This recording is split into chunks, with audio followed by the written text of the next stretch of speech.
Panalo ang Signal HD Spikers kontra sa PGJC Navy Sea Lions noong Miyerkules upang simulan ang kanilang title defense sa Spikers Turf Season 7 Open Conference sa Rizal Memorial Coliseum.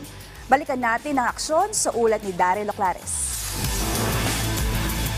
Naibulsa ng Signal HD Spikers ang kanilang unang panalo sa Spikers Turf Season 7 Open Conference na ginanap sa Rizal Memorial Coliseum nitong Miyerkules. Ito'y matapos dominahin ng defending champions ang PGJC Navy Sea Lions upang maipanalo ang laro sa loob ng tatlong sunod na sets 25-17, 25-16 at 27-25. Nanguna para sa HD Spikers si Jao Umandal na nakapagtala ng game-high 17 points. Samantalang nag-ambag si JP Bugawan ng 10 markers habang 9 points naman para kay Wendell Miguel. Ayon kay Signal Head Coach Dexter Clamor, magandang simula ito sa kanyang kupunan pero marami pa silang dapat isaayos sa kanilang laro.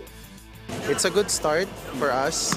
Napanalo kami for our first game but then hindi dun mag-stop yung napanalo lang. Of course, may mga things na kailangan kami improve sa game namin. May mga lapses, may mga bagay pa na kailangan namin trabahuin sa training.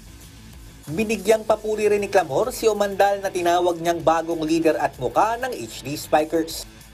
Definitely to lead the team kasi he's the face of Signal now.